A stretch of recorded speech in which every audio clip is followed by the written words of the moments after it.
What happens when truth stands alone and lies stand together?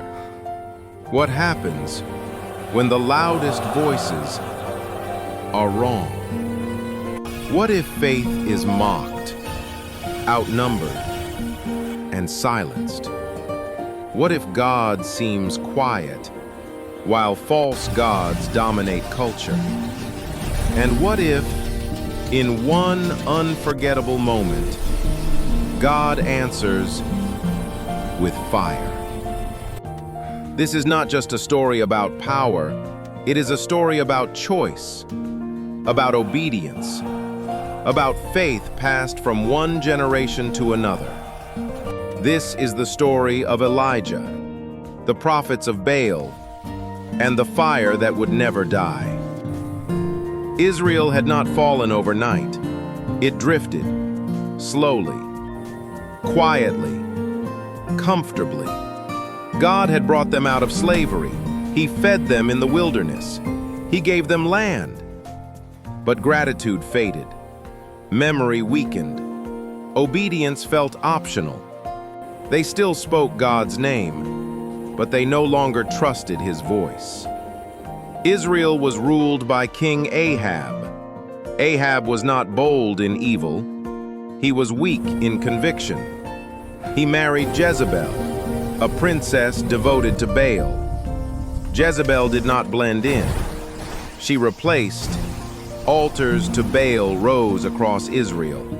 Idols stood where God's name once reigned. The prophets of the Lord were hunted. Some were killed. Some hid. Some vanished into silence. And the people watched. Israel tried to balance faith. God for tradition. Baal for prosperity. God for history. Baal for reign. God for words. Baal for results. But God does not share glory, and so the sky closed. Rain stopped falling. Days passed. Weeks passed. Months passed. Years passed. Fields cracked. Rivers shrank. Wells emptied.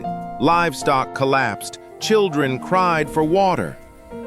Hope dried up. This was not cruelty. It was mercy, a warning loud enough to wake a sleeping nation. Into this drought stepped Elijah. No title, no trumpet, no announcement. He stood before Ahab and said, "As the Lord lives, there will be no rain, except by my word." And then he was gone. God sent Elijah away, to a hidden stream, to the sound of ravens' wings. Bread arrived from nowhere. Water flowed from rocks. When the stream dried, God sent Elijah again, to a widow with nothing left. And God multiplied the little she had. While Baal failed publicly, God worked quietly.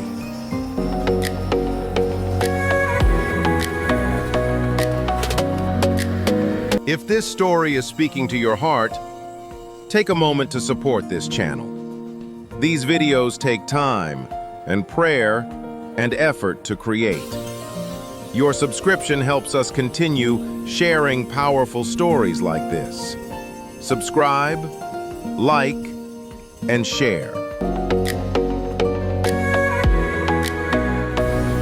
Elijah stood alone. He watched Israel suffer. He watched idols remain. Faith is hardest when obedience feels unseen. But God had not forgotten his prophet. Then God spoke, "Go, present yourself to Ahab." When Ahab saw Elijah, anger flared. "Is that you, troubler of Israel?" Elijah answered calmly, "I have not troubled Israel. You have, by abandoning the Lord." And then Elijah spoke words that would echo through history. Gather all Israel, bring the prophets of Baal. Mount Carmel became the stage. The people came, the prophets gathered, the sky waited. Elijah faced the crowd. How long will you waver between two opinions? If the Lord is God, follow him. If Baal is God, follow him. Silence answered. 2 altars, 2 sacrifices, no fire. The God who answers by fire, he is God. The people agreed. Morning came. They shouted, they danced, they begged. "O Baal, answer us!" Hours passed. Nothing. Elijah spoke again. "Shout louder. Perhaps he is asleep." They screamed. They cut themselves. Blood fell on the stones. Still, no fire. Still, silence. Elijah called the people closer. He rebuilt the altar, stone by stone. 12 stones, 1 for each tribe. A reminder, God had not abandoned them. Water poured once, twice, 3 times. The sacrifice was drenched, the wood soaked, the stones darkened, the trench overflowed. This would be God or nothing.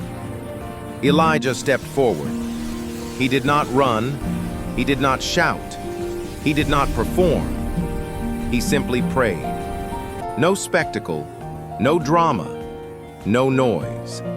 Answer me, Lord, answer me, so these people may know that you are God and that you are turning their hearts back.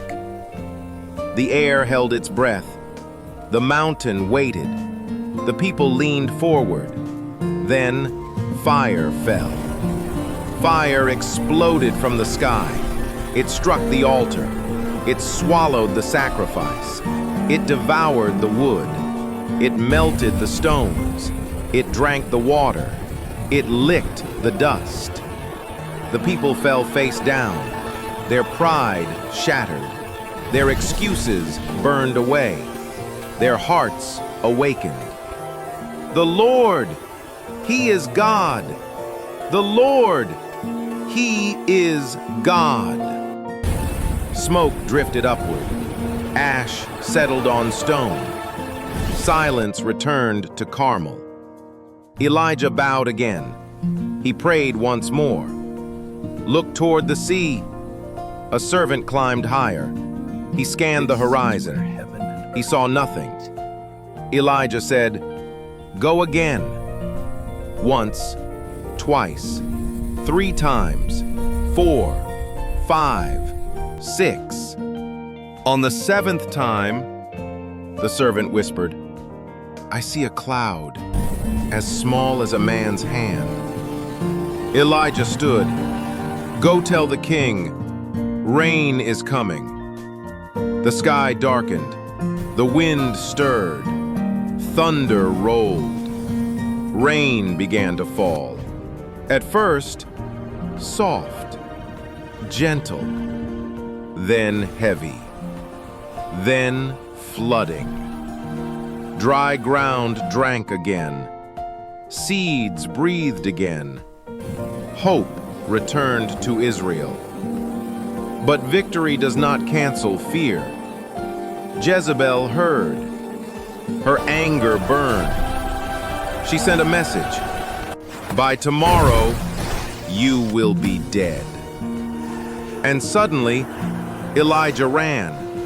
He did not argue. He did not pray. He fled into the wilderness. Under a lonely tree, he collapsed. "I have had enough, Lord." Even fire-calling prophets grow tired, grow afraid, grow empty. God did not shout, not in wind, not in earthquake, not in fire. but in a gentle whisper, "Elijah, you are not alone." The silence wrapped around him, not empty, not cold, but alive. God did not rush Elijah. He did not accuse him. He did not shame him. He restored him. "What are you doing here, Elijah?" Elijah answered, "I have been very zealous for the Lord. The people have rejected your covenant. They have torn down your altars. They have killed your prophets. And I alone am left. And now they seek my life." Then God said, "Go out and stand on the mountain before me." A wind tore through the cliffs, so strong it split rocks. But the Lord was not in the wind. The ground shook, mountains groaned, but the Lord was not in the earthquake. Fire swept across the stones, heat rolled through the cave, but the Lord was not in the fire. And after the fire came a gentle whisper, not loud, not dramatic, not terrifying, but close. "Elijah, lift your eyes. You are not finished." God gave him direction again, not escape, but assignment. "Go, return by the way you came, anoint kings, and anoint Elisha to carry the work forward." God was not ending Elijah's story. He was multiplying it. Elijah rose from the cave, strength returning to his bones, purpose steadying his breath. He walked again, not running now, but sent. Down in the valley, oxen pulled through soil, dust lifted in gold light. There stood Elisha, hands on the plow, eyes on the field. Elijah walked past him and placed his mantle on his shoulders. Elisha felt the weight, not of cloth, but of calling. He left the oxen, left the fields, left the past. The fire did not stop with Elijah. It moved forward, from one life into another. Elijah taught, Elisha watched. Steps became patterns. Faith became inheritance. And one day, the sky shifted. The wind circled. A whirlwind descended. Fire wrapped the air. Heaven opened. Elijah was lifted, not dying, but carried. And the mantle fell to the ground. The work did not end. It transferred. It multiplied. God still answers by fire, but He also answers by faith passed forward. Truth does not die. With one voice, it multiplies.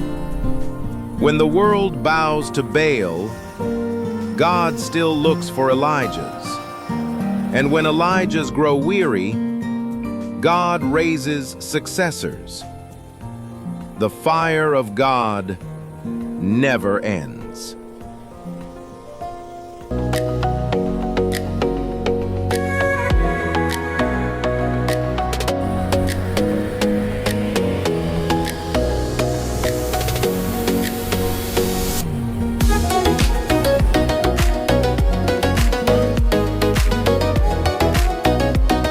If this story is speaking to your heart, take a moment to support this channel. These videos take time and prayer and effort to create.